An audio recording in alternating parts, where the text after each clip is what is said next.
Hey everyone, it's September 8th, and that means that if today's your birthday, you share it with serial killer Matthew Emmanuel Macon, who murdered 7 victims, including 5 women in a span of just over a month in 2007. And that is him right down there. Macon was born in Michigan in 1979 and had a terrible childhood filled with abuse at the hands of his alcoholic father.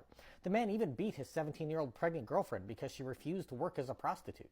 Macon's sister was placed in foster care in 1983 after their father was found to have sexually abused her, and he soon joined her, bouncing from home to home, even running away in 1989 when he was charged with breaking into a bike shop and comedy club, pleading guilty at the age of 10. Who books that club? Call me. He was also arrested for sexually assaulting a girl with a stick when he was 14 and spent years in court-ordered treatment for sex offenders. In 1992, he was sent to a facility for delinquent children, and after his release found himself in even more trouble. Macon was arrested in 1994 for stealing a car and breaking into a grocery store to steal food.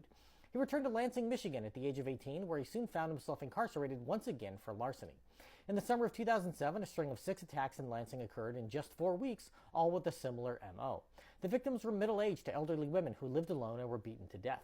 They ranged in age from 36 to 76, and at least one was sexually assaulted with a stick as part of the attack.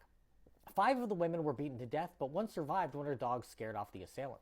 Her description of the attacker allowed a police sketch artist to draw the killer, and that sketch helped lead police to Macon. He also had left behind a business card from a local computer repair shop in an earlier attack, and an employee there recalled Macon having been in the store and acting suspicious, so he was arrested and charged with murder.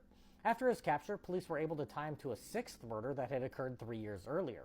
That victim had been discovered in 2004 in the very same home where they found one of the more recent victims.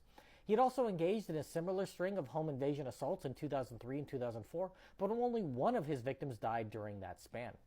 Macon had been forced to take a break from his break-ins when he was locked up for parole violations in 2004 and then again in 2005. He also confessed to the rape and murder of a college professor in 2005, a crime for which another man was serving time. The innocent man was intellectually disabled and was released after losing nearly 2 years of his life behind bars for a crime he didn't commit. The prosecutor in that case was fired for hiding evidence that would have proved his innocence. After a brief trial, Macon received 2 life sentences and is currently serving his time in Michigan's St. Louis Correctional Facility.